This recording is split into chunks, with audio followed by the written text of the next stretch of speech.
AITAH for telling our neighborhood that the new neighbor is a convicted sex offender? I live in a pretty quiet, family-oriented neighborhood. One day, while having a conversation with a friend, we decided to check Megan's Law to see if there were any sex offenders in our neighborhood. I then discovered that the guy that just moved into our neighborhood is not only a sex offender, but had been in prison for assaulting several young girls under the age of 14. We live close to an elementary school, far enough that he can legally live there, but close enough that a lot of kids walk or ride their bikes to school. I immediately started alerting our neighbors, especially those that have small children. Well, the guy's wife found out and is super mad. She said I ruined his chance at a fresh start and his chance to redeem himself. I just felt that parents have a right to know. AITAH? I could be the AH because maybe it wasn't my news to spread, and what if he was trying to start over?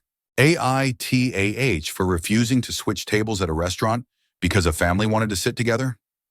I, 30 male, went out to dinner alone at a popular restaurant. Since it was busy, I was seated at a small two-person table near the window. I ordered my food, was just scrolling on my phone, and enjoying my night. A few minutes later, a server approached me and asked if I'd be willing to move to a different table, one near the kitchen, so they could push my table together with another to accommodate a larger family. I looked over and saw a group of 6, including 2 kids waiting nearby. I politely declined. I had already settled in, and honestly, I didn't want to move from my nice window spot to a cramped one by the kitchen. The server looked a little annoyed, but said okay. However, the family was clearly upset. I overheard the mom say, "Wow, some people have no consideration." When I told my friend about it later, she said I should have just moved since I was alone, and it would have been a small inconvenience to me, but a big help to them. Now I'm wondering if I was being stubborn for no reason. AITAH. AITAH for refusing to wake up at 5 a.m. just to experience the morning with my girlfriend. My girlfriend of 26 has recently gotten really into the idea of slow mornings. She read some article about how waking up early, sipping tea, journaling, and watching the sunrise is supposed to be this life-changing experience. Cool. Great for her. The problem? She wants me, M28, to do it with her. I am not a morning person. I get up at a reasonable time for work, I'm productive, and I don't feel like my life is lacking just because I don't wake up at the crack of dawn to stare at the sky. But she keeps saying it would be so much better if we did it together, like it's some kind of couples bonding ritual. I told her she's free to enjoy her peaceful mornings, but I'm going to enjoy my peaceful sleep.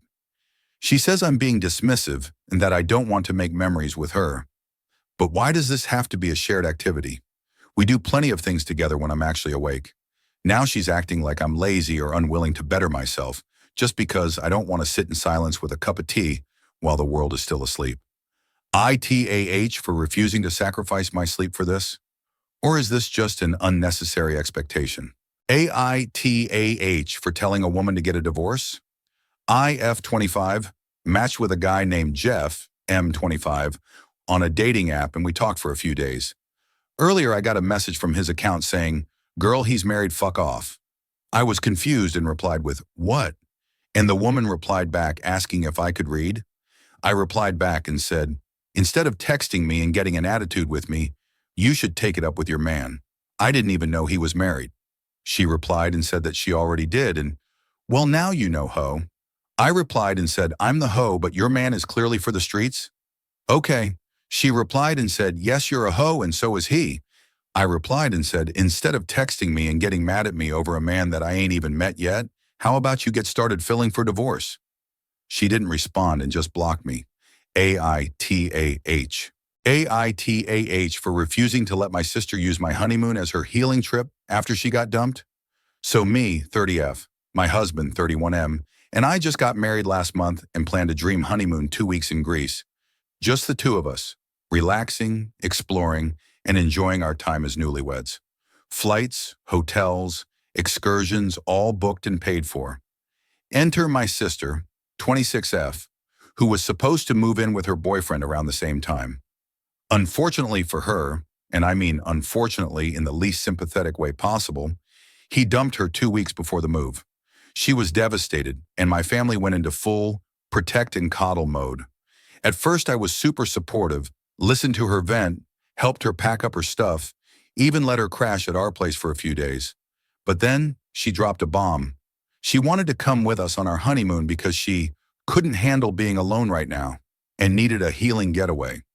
My mom backed her up, saying we should be there for family and that we could always go on another trip. I laughed, thinking it was a joke. It wasn't. She fully expected me to let her tag along on what was supposed to be our romantic getaway. I told her absolutely not. She cried, called me selfish, and my mom guilt-tripped me about how she's in a really dark place. Now both my mom and sister are making me feel like I'm heartless for not making a small sacrifice for family. So, AITAH for refusing to turn my honeymoon into my sister's breakup recovery trip. AITAH for telling my neighbor she can't have my side of the garden. My partner and I live in a multi-family home with 4 separate units. We have a large backyard with a 2-sided garden. Of note, my partner and I are the newest tenants to the house. Last year, my partner wanted to grow vegetables in the garden. He talked with the one other neighbor who uses the garden. The other neighbor told him that she wanted a specific side, so my partner took the other side. My partner and I, spent a lot of money on new fresh soil, plant food, everything. Spent countless hours tilling and making it great for growing. We did a great job. Our neighbor did not do such a great job. She did not buy fresh soil and nutrients like we did. She was constantly blaming her lack of growth and our success on the amount of sunlight. They are literally a foot apart. There is no difference in the sunlight. Fast forward to this year, and we see her setting up on our side of the garden. We approached her and said that we did not agree that she can just claim our side, as we put so much time and money into it already. Not to mention the fact that she was the one who decided what side she wanted to begin with. We got into a big argument. Landlord thinks we should alternate sides every year as a resolution. We disagree. AITAH. AITAH for refusing to turn the TV down or off so my girlfriend could nap. My girlfriend and I live together. We both work Monday to Friday and have the weekends off. Yesterday we went into town to get some shopping and then came home and I put the TV on. My girlfriend said she was tired and was going to have a nap. She then asked me to tune the TV volume really low or turn it off. I asked why, and she said she was planning to nap on the sofa. I tell her I don't really want to turn the TV down since I won't be able to hear it, and it's just not the same with subtitles. I ask why she's napping on the sofa instead of the bed, and she just said that's where she wants to nap. I point out she can't expect me to sit in silence just because she'd rather use the sofa than the bed to nap. If you're in a shared space, you should expect a level of noise. She said I was being unfair since she was tired, but I don't see why I need to turn the TV right down just because my GF wants to nap on the sofa. AITAH for refusing to turn the TV down or off. AITAH, if I tell a woman grieving the loss of her daughter, she needs help. I'm in a large mom group where a woman posted about grieving the loss of her baby girl she never got to meet, that she made a shadow box with her name and things she bought for her in it. But it's been years and she has joined many pregnancy loss support groups to help her grieve the daughter she loved but would never meet, but feels like she can't share her story in there because her baby didn't actually die. She took one of those early at-home gender tests and it said girl. So she was excited for weeks until her anatomy scan proved baby was actually a boy. Her boy was born healthy and she loves him very much. But she spent years grieving the daughter she lost and feels like she won't get the support she needs from friend, family, the loss support group, because technically the baby didn't die.